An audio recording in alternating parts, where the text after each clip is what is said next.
I was born in Spanish Honduras in the year of 1933. I was born in a small village named Milanga. The boy grew up, never going to school, whether kindergarten, high school, grade school, or whatever. Became a merchant seaman. But by the time he became a merchant seaman, he was very deadly ill. He had diabetes. He had asthma from birth. He was impotent at 28. And at 30, he had diabetes, asthma, obesity, and insanity. And with the help of Mexican people, I was cured. I decided to enter the field of natural medicine. Can I interrupt you for a quick second? Of course. I'm sorry. When you started off, you were referring to yourself in the third person, and you switched to the first person. Do you see who you were earlier in your life as sort of a different person, as though you've sort of become yourself in the second half of your life? I was always a different person. I disagree with everything. I disagree with everything. Everything I heard, I disagreed with. Right. And I was 14 years of age when I said that I was going to work. I was working since I was 11 because my grandmother raised me. And she was my responsibility to take care of paying the rent, buying her clothes, buying her food. So, but I was tall and I was very, I suppose, sensible. So I just grew up, and at 14, I made a statement that I was going to do something to help humanity. But when I made that statement, I also knew that I was going to come up against the established or prevailing philosophy of life. That I knew at 14 years of age. But I didn't know that one day that I would become the person that I'm known for today as being the healer. I didn't know that. But even before I became the healer, you know, I didn't have a girlfriend until I was 21 because I disagreed with what I saw. And even now, my interrelationship with women, I don't believe that there is a woman that could rightfully say that they love me because of the way that I live and the way that I see things. And I'm not really upset or bothered by that. But I live different. I see different. I feel different. And I don't like to share that with most people because it is so far away. You know, you don't want to disturb anyone. But even the healing that I bring to the world, look at that. My first patient, my very first patient, I was a steam engineer working for the county of Los Angeles.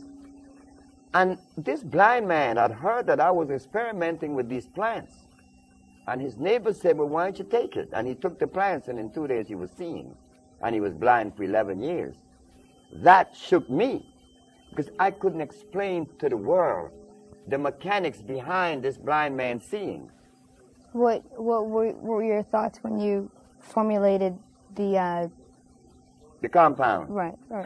The way that the compounds came into existence was being a steam engineer, I knew that the pH value, the pH factor, had a lot to do with healing. And the herbalists then, like the herbalists today, are unaware that the pH factor has a lot to do with it. Meaning this, I said that if God tell us that the herbs are for the healing of the nations, in the book of Genesis, in the book of Ezekiel, in the book of Exodus, and the book of Revelation, it says that the herbs are for the healing of the nation.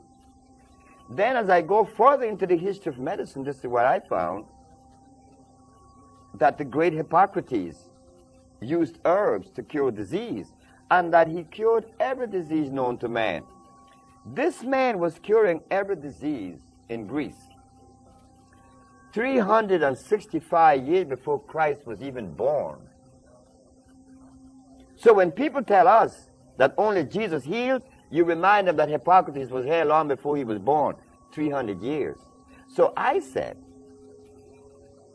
if Jesus cured with herbs, Hippocrates cured with herbs, and God said the herbs, then what's up? Why aren't we curing with herbs today? So I said, One day when I went to work, my wife and I was talking all night. We were engaged in this conversation about these herbs. So my aunt said to me that there could be something locked someplace that prevent us from accomplishing the goals that Jesus Christ and Hippocrates accomplished. When I went to work that night, I found it. I laughed. Oh, I was so happy.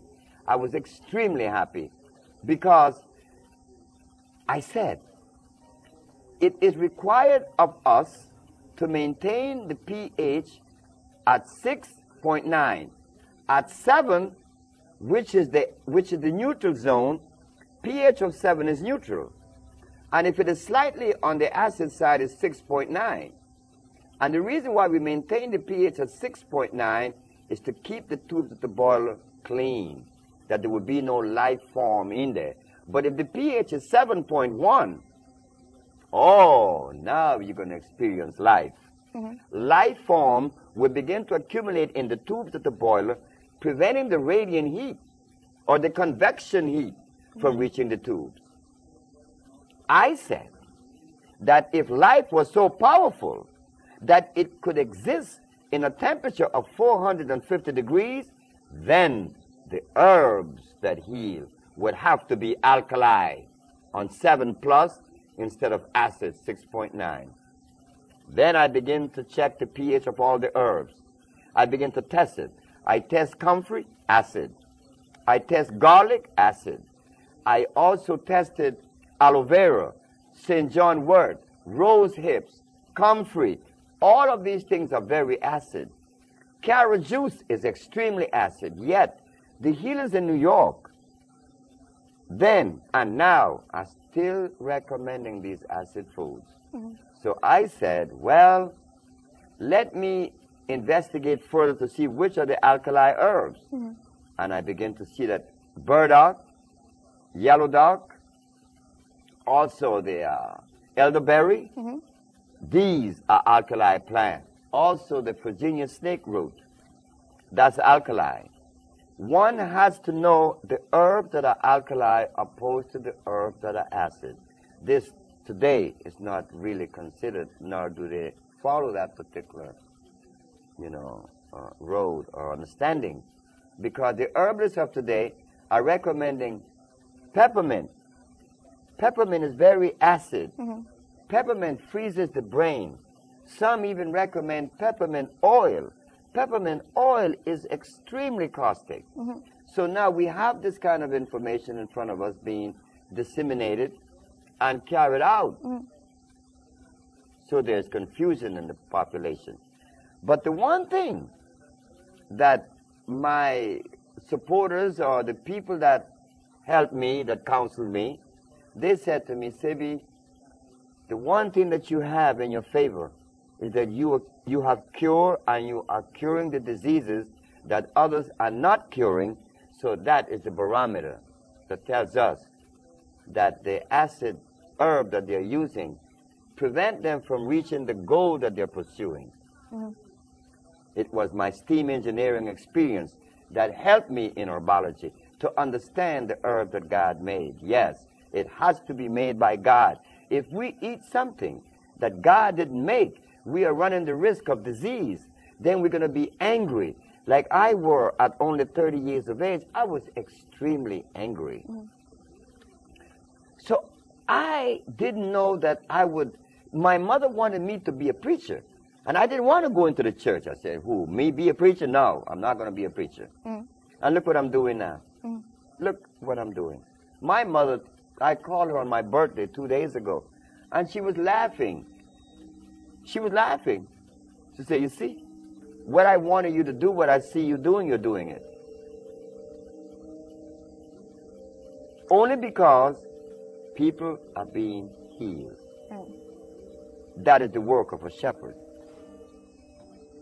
So if we were to sort of go back and trace everything, as a young man, you had a sense that you would heal people. You didn't know quite how you would do it. You went through to become a young man in your early 20s, and you were still unhealthy yourself, but you started to look into herbs? No, I didn't look into herbs in my 20s. I didn't know anything about herbs in my 20s. No. I made a statement at 14 that I was going to do something to help humanity. Right. But I didn't know it was going to turn out to be these herbs. So when I was sick, I was 30. Okay. And I got the help from the Mexican that helped me.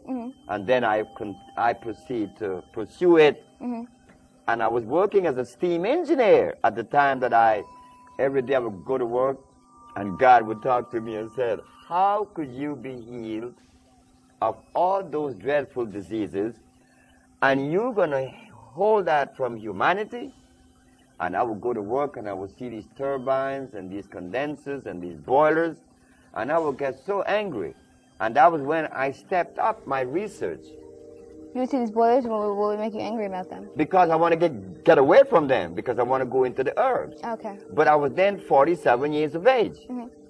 I was 47.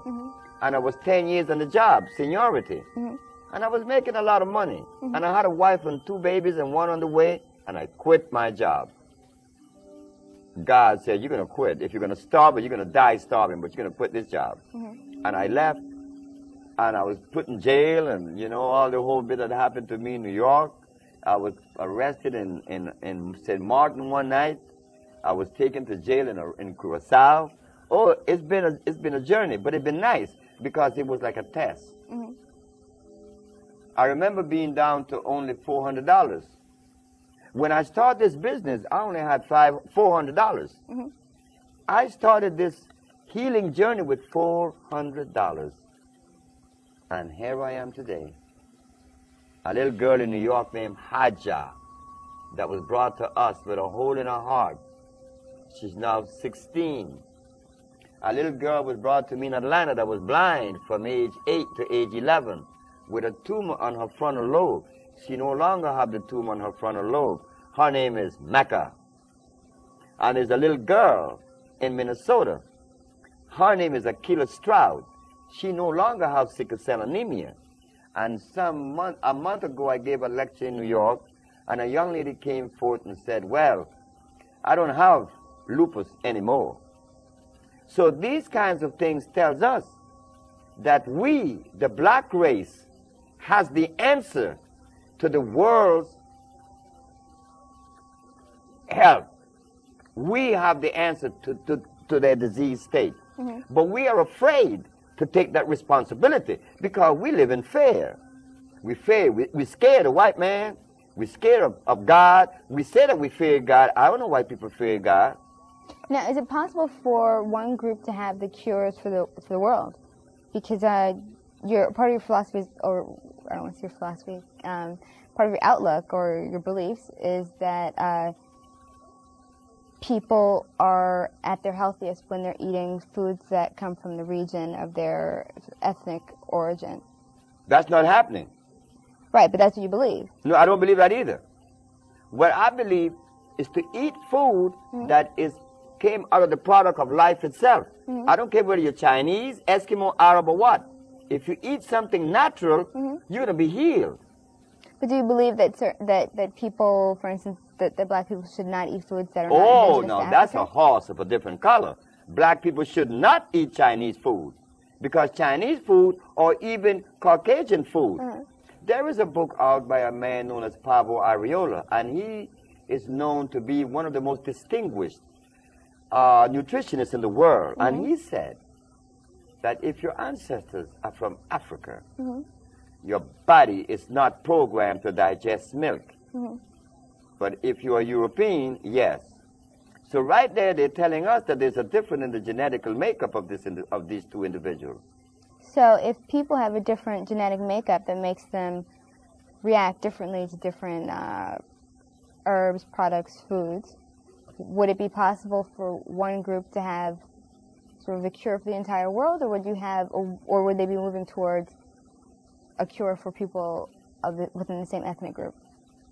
Well, it should be like that, I suppose, but our experience shows us that it crosses all lines. That it crosses all boundaries. Because people come to us. There was once upon a time when there were more white people coming to us. Chinese come to us. Japanese, I just said that Matun just killed a woman in Japan of lung cancer, and she never seen the woman. They called from Japan and told Matun, like Annette, have cured many, Matun have cured many, so is Tatanisha. And they have never seen these people. She sent the compound to Japan, and she was cured. We sent compound to Europe, and they were cured. I have a letter from a psychiatric group in France who want me to go and lecture to them. Why? Because someone with schizophrenia was cured that they know about.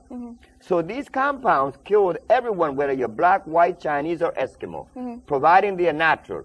But the substance that you're going to eat as a staple, yes, I agree with you. You are 100% right. It has to be something that is genetically consistent with you. Okay. No, I wasn't saying that, and I'm not saying that either, because I don't know it. It's something I'm asking you about. But you did. It was good. I've heard that you said that. Yes, but it was correct. Okay. It's apropos. Okay. And I'd like to hear a little bit about that in terms of people and the relationship between the staple diet and where your ancestors are from. We're going to give you an example, a good example. From the day that God created this universe and made black people, how many years it has been since God placed black people in Africa? Do you have any idea?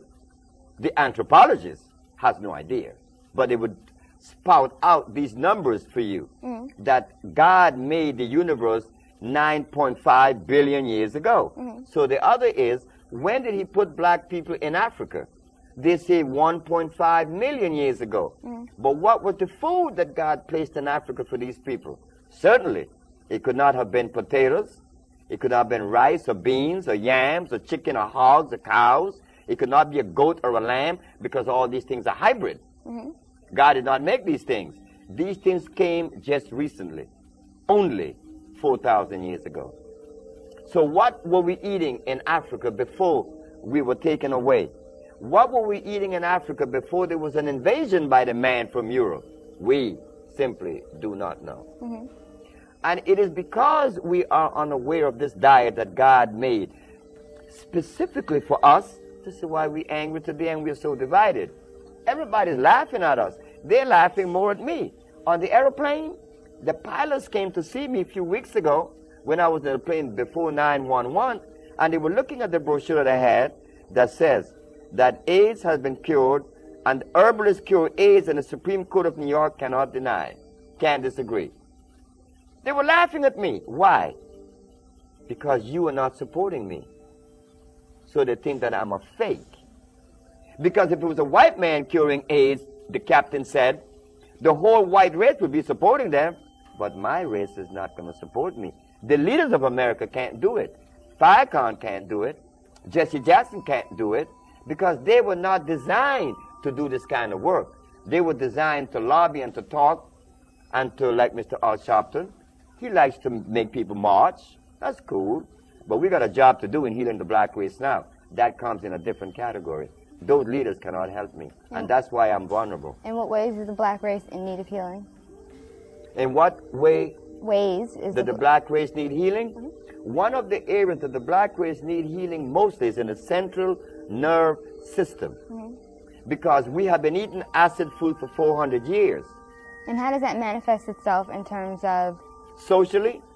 Socially, physically, and physically. What's the damage that? Okay, socially, we see that very seldom our leaders agree with their own selves. The leaders are at war. They're all in disagreement, because among the leaders, you find Muslims, you find Christians, you find Buddhists, you find all of that. And they all seem to disagree with each other's position. The politician, well, I don't know what role politics play in our progression health state. How we see it, again, is that we are not together on any issue that is pragmatic, that's going to elevate us in producing something for our own existence.